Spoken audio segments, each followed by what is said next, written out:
Shalom, selamat pagi Bapak Ibu Saudara-saudara yang dikasihi dalam nama Tuhan kita Yesus Kristus. Terima kasih di pagi yang indah ini sudah bergabung dalam pelayanan podcast Kabar Bahalap Majelis Jemaat Pelangka 1 bersama saya Puah Hardinata, Penetua dari Lingkuan Pelayan 3 Majelis Jemaat Pelangka 1. Sebelum kita membaca firman Tuhan serta renungan, marilah kita berdoa. Ya Bapa di sorga, Allah yang kami kenal di dalam nama Tuhan kita Yesus Kristus, kembali kami datang kepadamu untuk memuliakan nama-Mu yang kudus. Kiranya Engkau Bapa menyertai kami dan melindungi kami dari segala cobaan dan pergumulan serta keputusasaan dalam kami menghadap hidup ini yang penuh dengan tantangannya. Pilih hati kami, ya Tuhan, yang penuh dengan dosa ini. Kiranya dari Roh Kudus ini Engkau dapat menyucikan hati dan pikiran kami, supaya hidup di dalam terang-Mu yang kudus dan berkomitmen, percaya, dan memegang teguh janji Tuhan. Yang Bapa, sebentar lagi kami akan membaca dan merenungkan firman-Mu yang kudus. Dan jangan biarkan firman-Mu berlalu begitu saja. Tolonglah agar kami dibimbing oleh Roh-Mu untuk memahaminya dengan baik, dan firman-Mu menjadi bimbingan pelita bagi jalan hidup kami ya Bapa. Dengarlah doa dan seruan kami dalam nama anak Tuhan kita Yesus Kristus, Juru Selamat kami. Amin. Firman Tuhan untuk kita hari ini sesuai Almanak YKH terambil dari Perjanjian Lama kitab Yesaya 26 ayat 1 sampai 21 dengan perikop janji puji-pujian karena kelepasan dan penghakiman yang diberikan Allah yang demikian bunyinya. Pada waktu nyanyian ini akan dinyanyikan di tanah Yehuda. Pada kita ada kota yang kuat untuk keselamatan kita. Tuhan telah memasang tembok dan benteng. Bukalah pintu gerbang supaya masuk bangsa yang benar dan tetap setia. Yang hatinya teguh kau jagai dengan damai sejahtera, sebab kepadamulah ia percaya. Percayalah kepada Tuhan selama-lamanya, sebab Tuhan Allah adalah gunung batu yang kekal. Sebab ia sudah menundukkan penduduk tempat tinggi, kota yang berbenteng telah direndahkannya. Direndahkannya sampai ke tanah dan dicampakkannya sampai ke debu. Kaki orang-orang sengsara, telapak kaki orang-orang lemah akan menginjak-injaknya. Jejak orang benar adalah lurus, sebab Engkau yang merintis jalan lurus baginya. Ya Tuhan, kami juga menanti-nantikan saatnya Engkau menjalankan penghakiman. Kesukaan kami ialah menyebut nama-Mu dan mengingat Engkau. Dengan segenap jiwa aku merindukan Engkau pada waktu malam, juga dengan sepenuh hati aku mencari Engkau pada waktu pagi. Sebab apabila Engkau datang menghakimi bumi, maka penduduk dunia akan belajar apa yang benar. Seandainya orang fasik dikasihi ini, ia tidak akan belajar apa yang benar.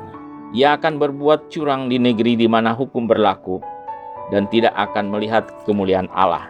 Ya Tuhan, tangan-Mu dinaikkan, tetapi mereka tidak melihatnya. Biarlah mereka melihat kecemburuan-Mu karena umat-Mu, dan biarlah mereka mendapat malu. Biarlah api yang memusnahkan lawan-Mu memakan mereka habis. Ya Tuhan, Engkau akan menyediakan damai sejahtera bagi kami.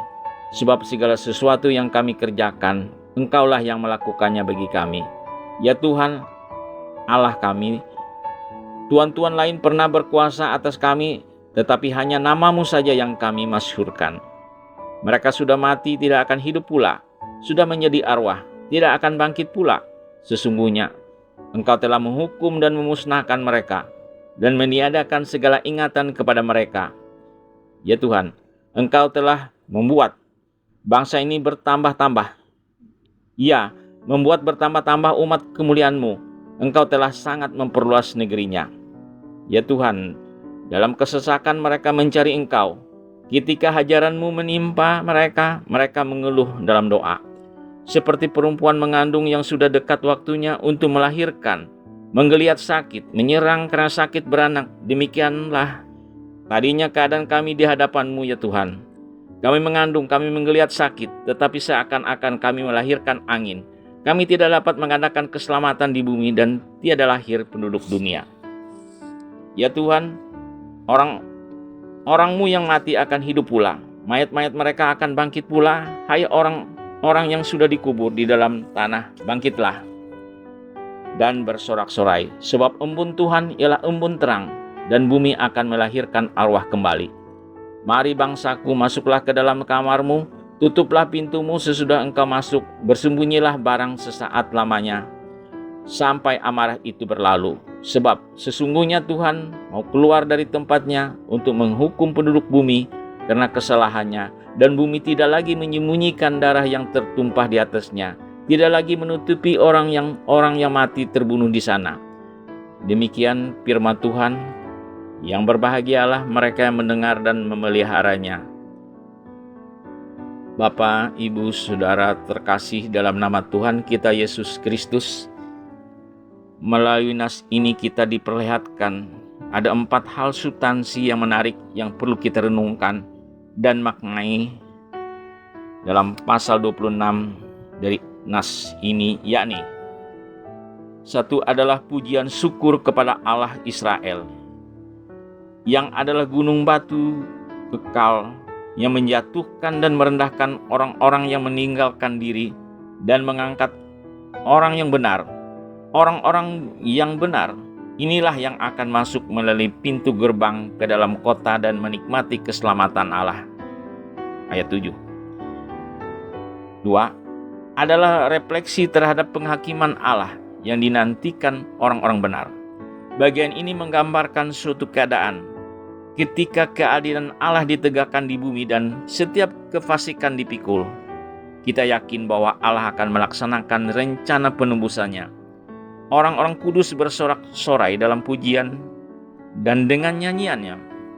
Mereka adalah itu kewenangan Allah dalam membinasakan seluruh kejahatan dan menetapkan kerajaannya. 3. Selaku orang percaya memaknai bahwa dalam bernegara pun keadilan di dunia ini telah terpancar dalam setiap putusan hakim, bahwa dengan frasa demi keadilan berdasarkan ketuhanan yang Maha Esa. Artinya, kita dalam bernegara percaya akan kebenaran Tuhan. Oleh karena itu, dalam kitab Yesaya 26 ini menuntun kita harus berkomitmen dan memegang teguh janji Tuhan dan kebenarannya. Dalam Kabar Bahalap edisi April 2024 dengan renungan firman Tuhan, Benteng Pertahanan Orang Percaya ditulis Pendeta Asun SPD mengatakan, bagi orang yang beriman akan selalu dijaga dan dilindungi sehingga tidak mudah tergoyahkan dan terjatuh. 4. Pada ayat 11 sampai dengan 19 berbicara tentang permohonan keselamatan orang percaya dan penghukuman atas kefasikan. Permohonan ini digambarkan seperti wanita yang sedang berjuang dengan kesakitan, menantikan kelahiran yang akan mendatangkan sukacita besar. Permohonan ini disertai keyakinan penuh kepada Allah.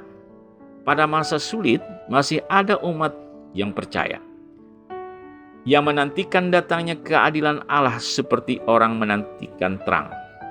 Tidaklah mudah untuk tetap percaya dan memiliki pengharapan di tengah situasi yang sulit. Namun Alkitab menunjukkan bahwa orang-orang seperti itulah yang akan diselamatkan Allah karena mempercayai bahwa terang akan datang. Mereka terus menanti, berdoa, dan menjaga hidupnya sembari menyongsong akan datangnya keadilan dari Allah atas perkara ini. Orang-orang benar seperti itulah yang Allah rindukan.